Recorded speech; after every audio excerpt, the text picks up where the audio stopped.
이번에 저희 청소년교회 여름 수련의 주제가 깃들이는 삶이었습니다. 이 깃들이다라는 의미는요, 새들이 보금자리를 만들어서 그 속에 들어와 사는 것을 말해요. 그래서 새들이 나무에 둥지를 틀고 살아가듯이 청소년들이 이러한 나무가 되어서 많은 사람들에게 보금자리를 내어주게 되기를 바라는 마음이었습니다. 물론 청소년 교회뿐만이 아니라 모든 교회가 이러한 삶을 이뤄가야 하는 것이죠. 제가 얼마 전에 예수 믿기 전에 마담이었던 분의 간증을 들었어요. 이분의 남편은 건달이었습니다. 그런데 지금은 두 분이 모두 완전히 새로운 피조물이 되어서 간증을 하면서 다니고 계세요. 그런데 이분이 간증하는 중에 자신이 처음 교회에 나온 날에 대해서 얘기를 하는데 성도들이 환하게 웃고 있는데 모두 행복해 보였다는 거예요. 그래서 이곳이 천국이구나 라는 생각이 들었다고 합니다. 이분이 이렇게 느꼈듯이 당연히 예수 믿는 사람들이 모인 곳이 천국이 되어야 하는 것이죠. 마태복음에서는요, 예수께서 천국에 대하여 비유로 말씀하신 것이 8가지가 나와요. 그 중에 첫 번째가 오늘 읽었던 본문 겨자씨 비유입니다. 겨자씨의 크기는 약 1mm에서 2mm 정도입니다. 그러나 그 씨앗을 심은 후에는 나무가 되면요, 크게는 10m까지 자라나기도 하는 것이죠. 이렇게 나무로 자라면요, 새들이 와서 머물기 좋은 장소가 되는 거예요. 오늘 본문에 새가 깃들인다고 되어 있는데 이것은 깃들다와는 다른 의미입니다. 깃들다는 스며드는 거예요. 정신이 스며들다, 어리 스며들다라고 하듯이 이렇게 스며드는 것인데, 그러나 깃들이다는 보금자리가 되어주는 것입니다. 이렇게 누군가의 보금자리가 되어주는 것, 이런 것과 같이 천국이 이와 같다는 것입니다. 요셉이 애굽의 총리가 된 이후에 자신을 노예로 팔아넘겼던 형들이었음에도 불구하고 그럼에도 그들을 용서하고 형들과 그들의 처자식까지 살아갈 수 있는 터전을 마련해 줬어요. 그러나 아버지 야곱이 돌아가신 이후에요, 형들은요, 이제 아버지가 계시지 않으니까 요셉이 우리들에게 그 지난날의 그 과오를, 잘못들을 복수하겠다, 그것에 대해서 복수하겠다, 다시 두려움에 떨고 있었어요.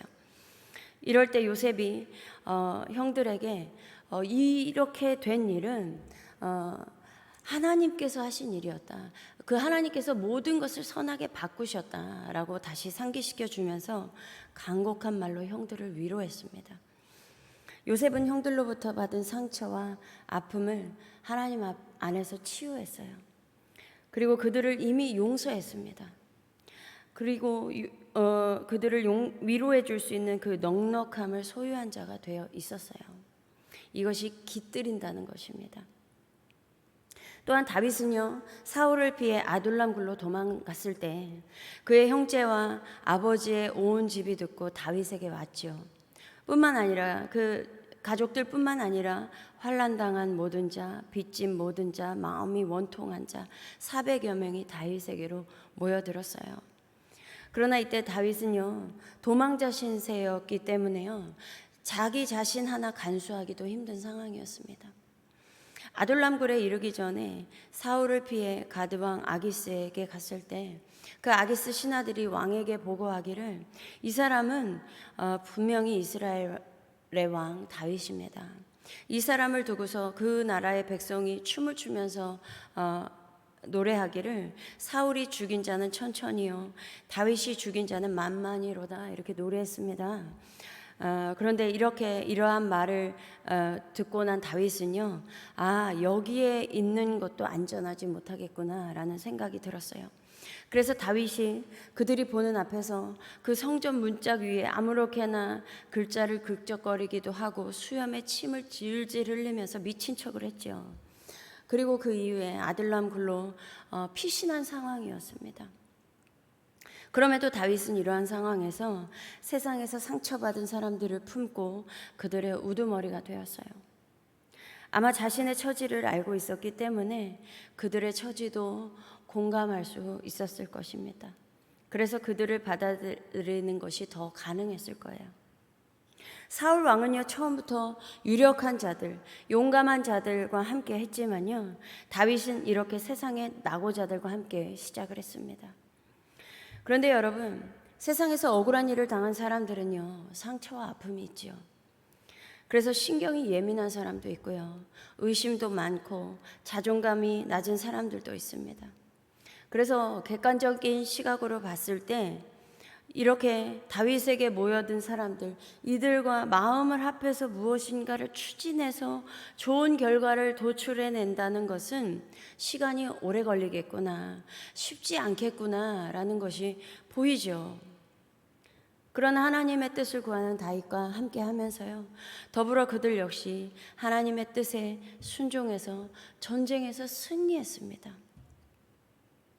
그리고 이렇게 환난 당했던 모든 자, 빚진 모든 자, 마음이 원통하고 억울했던 자들이 나중에는 오히려 용사가 되었어요. 여러분, 예수님의 제자도 보십시오. 예수님이 부른 그 12명의 제자들은 어떤 자들이었습니까? 베드로라 하는 시몬, 그의 형제 안드레와 세베대의 아들 야고보와 그의 형제 요한, 빌립과 바돌로메, 도마와 세리마테, 알페오의 아들 야고보와 다데오, 가나나인 시몬 및 가룟 유다 곧 예수를 판 자라, 이렇게 말씀하고 있어요. 이들은 성향과 성격이 서로 잘 맞았을까요? 그렇지 않았습니다.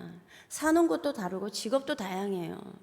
어부도 있고요, 세리도 있고 가나나인이라고 되어 있는데 이것은 열심당원이라는 의미입니다. 이 열심당원은 당시 로마를 향하여 저항하던 사람이었어요. 다시 말해서 세리는 로마를 위해서 일한 사람이었고 이 열심당원은 로마에 저항하던 자였어요.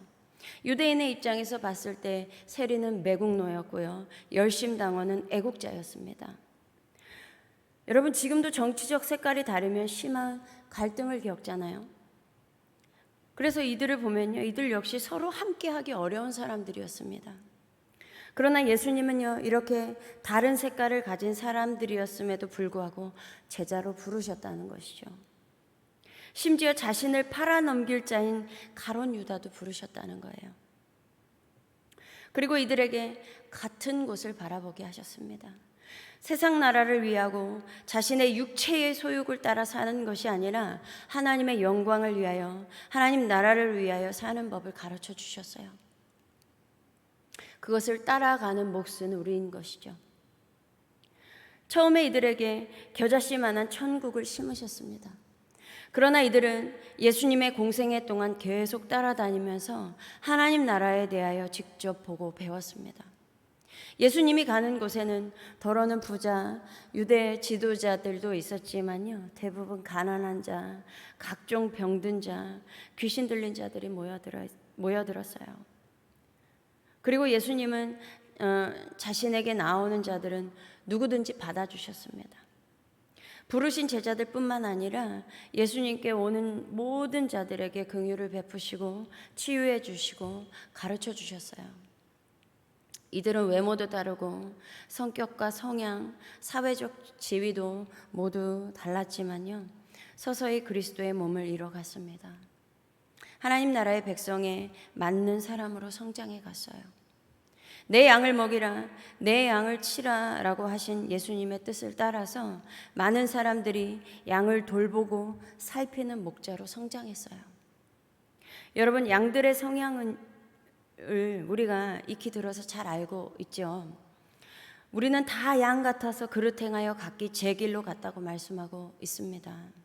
이렇게 양은요, 본래 목자의 뜻에서 벗어나 그릇 행하고 다 각자의 성향과 성격대로 살아가는 동물이라는 거예요. 그러나 이렇게 양과 같던 제자들이 이제는 목자의 심정을 갖게 되었고 예수님과 같이 끝내 자신을 버리고 자기 십자가를 지고 예수님이 가신 길을 따랐습니다. 그래서 제자들이 가는 곳마다 하나님의 나라가 임하고 확장되어 갔어요. 많은 영혼들이 구원을 받았습니다. 여러분, 깃들이다라는 것은 이와 같습니다. 그러나 겨자씨일 때는 과연 새가 여기에 깃들일 수 있을까? 이것이 자라서 나무가 될까 기대하기가 어려워요. 이와 같이 복음의 씨앗이 심겨지면 처음에 한동안은 아무것도 보이지 않습니다. 미래가 없는 것 같아 보이기도 해요. 그럼에도 보이게 또는 보이지 않게 계속 성장하는 것이죠. 그런데 여러분, 씨앗이 심겨지고 큰 나무로 성장하기까지 이게 쉽지 않은 과정이 있어요. 여러 환경에 노출되어 있습니다. 햇빛도 받지만요, 비를 맞기도 해요. 바람에 나부끼기도 합니다. 그러면 때로는요, 가지가 부러지기도 하죠. 심하면요, 태풍이 불면요, 뿌리가 뽑히는 경우도 있어요. 마찬가지로 씨앗이 나무로 성장하기까지 위기가 이렇게 여러 번 찾아오는 것입니다. 그럼에도 계속 자라나는 거예요. 그러나 이렇게 자라나게 하는 것은 우리가 하는 것이 아니라 하나님께서 하시는 것입니다. 바울은 심었고 아볼로는 물을 주었으되 오직 하나님께서 자라나게 하셨나니 그런즉 심는 이나 물 주는 이는 아무것도 아니로되 오직 자라게 하시는 이는 하나님뿐이니라. 이렇게 하나님께서 자라게 하셔서 마침내 큰 나무가 되면 드디어 많은 새들이 와서 자리를 잡게 되는 것입니다. 그런데요, 그곳에 오는 새들이 다 같은 처지에 있는 것이 아니죠. 건강한 새도 있고요, 아픈 새도 있어요. 자기 뜻대로 하고자 하는 고집이 센 새도 있을 것이고요, 성격이 까다로운 새도 있을 거예요.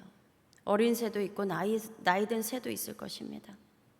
그래서 요셉의 형들과 같이 시기와 질투가 있는 사람들도 있고요, 다윗에게 온 사람들처럼 세상에 낙오자들도 있을 거예요.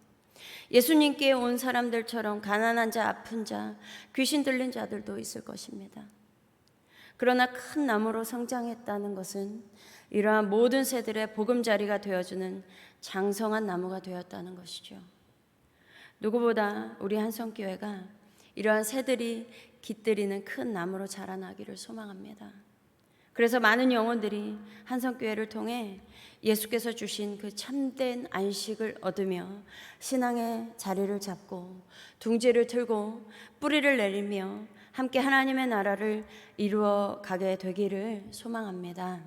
다 같이 기도하겠습니다. 하나님 아버지, 정말 감사합니다. 하나님께서 우리에게 믿음을 주시고 우리 각자의 처한 곳에서 또 이렇게 한성교회 안으로 부르셔서 그곳에 신앙의 뿌리를 내리게 하시고 우리에게 그 복음의 씨앗이 우리의 심령 가운데 심겨지게 해주셨는데, 그것이 성장하기까지 하나님, 우리는 많은 환경에 노출되어 있습니다. 그래서 때로는 어려움을 겪을 때도 있고 우리의 심령이 꺾일 때도 있고 무너질 때도 있습니다.